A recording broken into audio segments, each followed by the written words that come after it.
नमस्ते, good afternoon.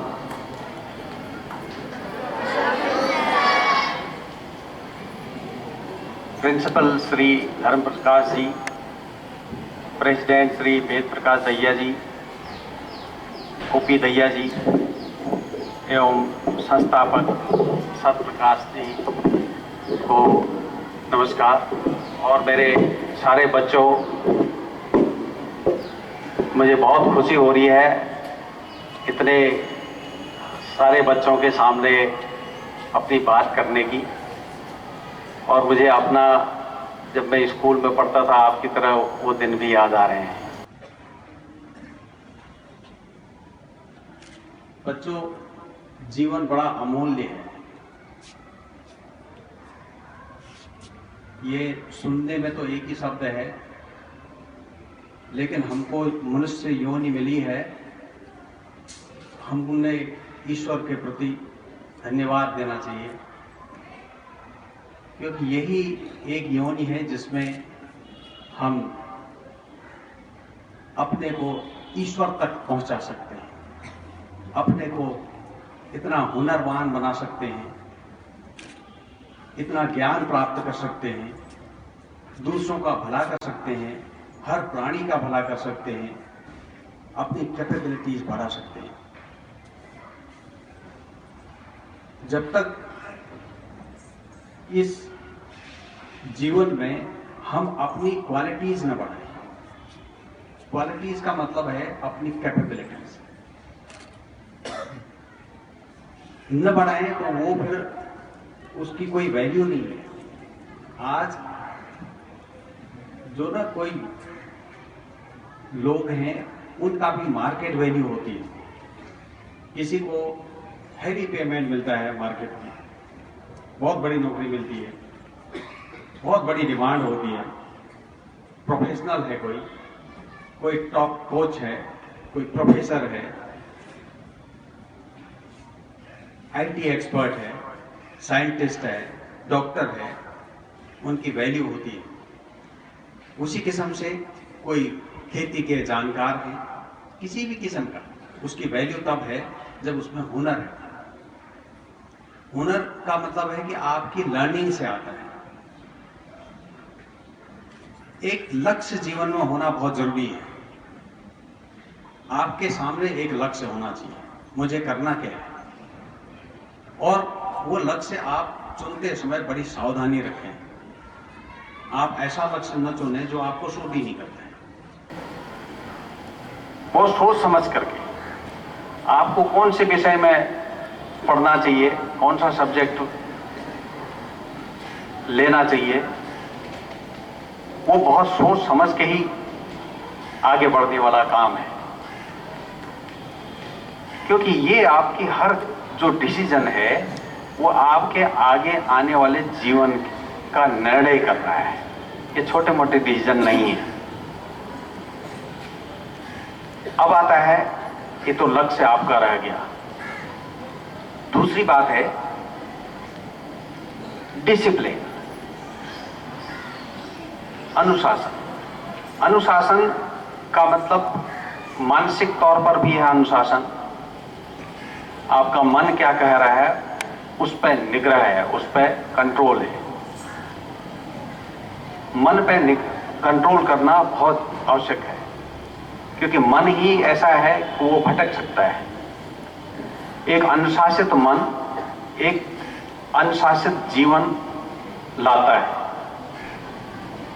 अनुशासित जीवन में आपका पूरे जीवन में अनुशासन है। इतना ही नहीं कि आप समय पे उठ रहे हैं, समय पे खाना खा रहे हैं, समय पे अपनी पढ़ाई कर रहे हैं, और हर सब्जेक्ट को बराबर टाइम दे रहे हैं, अपने लोगों से मिल रहे हैं, साथियों से मिल रहे हैं, अपने माँ बाप, अपने टीचर्स, सभी लोगों की केयर कर रहे हैं, रिस्पेक्ट कर रहे हैं। ये सब अनुशासन के अंदर आता है। एक अनुशासित मनुष्य ही सुखी मनुष्य हो सकता है, खुश हो सकता है, आगे बढ़ सकता है। जो अनुशासित नहीं है, उसका करियर कहीं नहीं ले जाएगा उसको, इसमें किसी किस्म का कोई डाउट नहीं है। तीसरी चीज है डेडिकेशन। आप कितने डेडिकेटेड हैं। जो लक्ष्य आपने, मैंने पहले कहा था लक्ष्य होना चाहिए, उस लक्ष्य को प्राप्त करने के लिए कितना आप में समर्पण है, कितना उसके पीछे पड़ते हैं।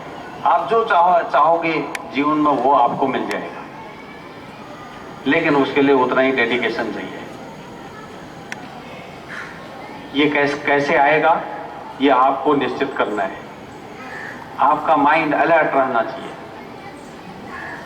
और आप जीवन का वैल्यू समझें तो कई चीजें अपने आप आएंगी।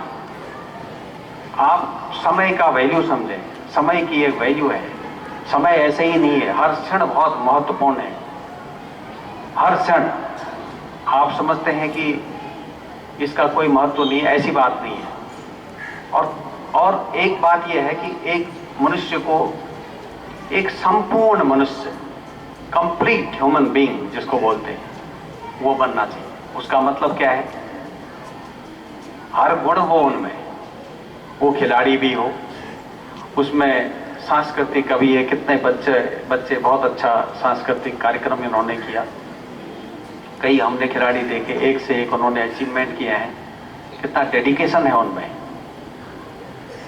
ये बात उसमें एक किसी स्टूडेंट में वो अच्छा पढ़ाई भी कर रहा है, वो खेल में भी पार्टिसिपेट कर रहा है, हर चीज में पार्टिसिपेट करो, स्पीकर भी बनो। इसको कहते हैं कंप्लीट डेवलपमेंट ऑफ पर्सनालिटी। एक संपूर्ण मनुष्य बनो। केवल एक ही चीज आए इससे काम नहीं चलेगा। एक कंप्लीट ह्यूमन बीइंग।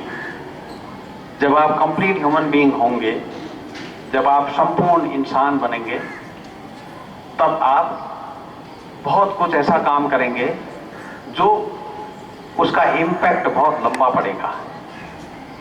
आपको मालूम होगा, ये school Pratap Singh memorial school, Chaudhary Pratap Singh ji ने इसकी एक सोच दी थी अपने बच्चों को। ये चार भाई यहां पर बैठे हुए हैं, इन्होंने इसको अपने अपनी तरह से सींचा, आगे बढ़ाया। ये एक ऐसा कंट्रीब्यूशन है कि इतने बच्चे, इनमें से हो सकता है कि कई, यदि स्कूल नहीं होता तो जो चैंपियन बने हैं वो चैंपियन नहीं बन पाते। इन्हीं बच्चों में आगे कोई लीडर बनेंगे, कोई बड़े अधिकारी बनेंगे, कोई डॉक्टर बनेंगे, कम से कम अच्छे इंसान बनेंगे। सबसे बड़ा चीज ये है कि आप अच्छे इंसान बनो। जब आप अच्छे इंसान बनोगे तो आप दूसरों को भी सही रास्ते पर लाने की बात करोगे, उनको भी सही भटकाव से बचाओगे, व्यसनों से बचाओगे, इनडिसिप्लिन से बचाओगे, अपने लोगों की केयर करोगे, सभी लोगों की केयर करोगे, एक अच्छा समाज बनाओगे। तो इस किस्म की जो इनिशिएटिव इन्होंने लिए हैं, उसने बहुत लोगों का जीवन संवारा है। आप लोगों को इससे सीख लेनी है आगे। आप लोगों को इस चीज को और आगे बढ़ाना है। इस देश को अच्छे लोगों की बहुत जरूरत है। अभी हम एक नया भारत की स्थापना कर रहे हैं और आपके समय में सबसे ज्यादा उसकी जरूरत है कि एक ऐसे हर क्षेत्र में नेतृत्व पैदा हो। इस समाज को जरूरत है ऐसे लोग कि जो उनका जीवन ठीक कर सकें, उनकी कठिनाइयों में साथ दे सकें। आज टेक्नोलॉजी ने काफी कुछ सहूलियत दे दी है जीवन में। महिलाओं के जीवन में बहुत कठिनाइयां थी, टेक्नोलॉजी ने कई चीजें ऐसी ले आए हैं हम, तो वो जो मनुष्य को करना पड़ता था वो काम, वो टेक्नोलॉजी कर रही है, उसकी सहायता से हम कर रहे हैं। तो उस हिसाब से जीवन बेटर बनाया है। फिर सोच समझ के दायरे भी इतने बड़े होने चाहिए, यदि हम इंडिविजुअल की पर्सनालिटी के बाद जाएं, कि आपके दायरे इतने बड़े होने चाहिए, आपकी सोच में ये भी हो कि हमारा पर्यावरण कायम रह रहा है या नहीं। ऐसा तो नहीं हो रहा है कि हम बर्बादी कर रहे हैं किसी भी चीज की। आपका पेन से लेकर के, पेपर से लेकर के, हर चीज़, कोई भी चीज़ आपकी, यदि रूम में लाइट जल रही है तो कहीं न कहीं उसका नुकसान हो रहा है। कहीं न कहीं हमारे नेचुरल रिसोर्सेज जलाए जा रहे हैं उस बिजली को पैदा करने के लिए। कोयला कहीं न कहीं जलाया जा रहा है थर्मल इलेक्ट्रिसिटी पैदा करने के लिए। तो आप कोई भी ऐसा काम न करें जो एक इस पर्यावरण के ऊपर भार लाए, डैमेज करे पर्यावरण को। कोई ऐसा काम न करें जो कि किसी न किसी रूप में समाज को बांटता है, समाज में भाईचारा कम करता है। स्वच्छता एक नया अभियान हमारे प्रधानमंत्री ने शुरू कर रखा है, उसमें सभी को भाग लेना है। पूरे समाज में स्वच्छता का एक संस्कृति लानी है जिससे कि कई बीमारियों से बचता है। साफ सुथरा रहना तो वैसा भी अच्छा है, लेकिन इससे समाज, एक स्वस्थ समाज की नींव रखी जाएगी। मैं आपको बहुत शुभकामनाएं देता हूं। आप बहुत आगे बढ़ें और बड़ा डिसिप्लिन होकर के आगे बढ़ें। इस स्कूल का बहुत नाम करें, देश का नाम करें। जो भी जहां है आपके लिए चैलेंजेस हैं। हरियाणा एक ऐसा राज्य है जो पूरा इतिहास में उसका बहुत बड़ी भूमिका रही है। अब यहीं से ग्रीन रेवोल्यूशन आई है जिससे देश में भूखमरी जो थी उसको दूर करने में बहुत बड़ा योगदान दिया है। यहाँ से हमारे बड़े प्लेयर निकले हुए हैं। हर क्षेत्र में हरियाणा के लोगों का बहुत बड़ा योगदान है। यहाँ हरियाणा में दूसरे क्षेत्रों के, दूसरे राज्यों के बच्चे भी आकर के आज बहुत अचीव कर रहे हैं। हमारे यहाँ कई जो रेसलिंग में आगे बढ़ रहे हैं, तो केरल से भी और असम से भी आकर के हरियाणा में रेसलिंग सीखते हैं, दूसरे डिसिप्लिन में सीखते हैं। अच्छी बात है। यदि हमारे यहाँ ऐसा हुनर डेवलप होगा तो जगह जगह से लोग आए, सीखें, वो आगे बढ़ें। मैं चाहता हूँ कि यहाँ जितने भी डिसिप्लिन स्पोर्ट्स में शुरू किए हैं वो आगे बढ़ें।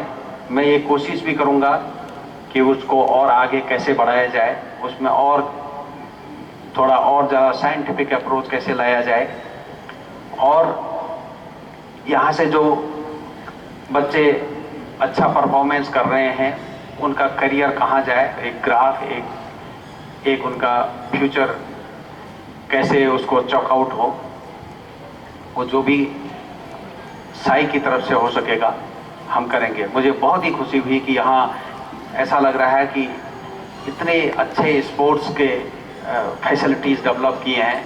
ये छोटी मोटी सोच नहीं है। मुझे लगता है कि बिल्कुल Guinness book of world record में यहाँ कई चीज़ों में आ जाएं ये तो हम ऐसा करें, क्योंकि इतने इस स्कूल से इतनी विधाओं में, और सबसे मुझे एक चीज़ और दिखती है, बच्चे मुझे स्वस्थ दिखते हैं यहाँ। ये बहुत बड़ा अचीवमेंट है मैनेजमेंट का। स्वस्थ बच्चे रहते हैं तो वो देश का भविष्य सुधारते हैं। फिर मैं एक बार आपको शुभकामनाएं देता हूँ। धन्यवाद।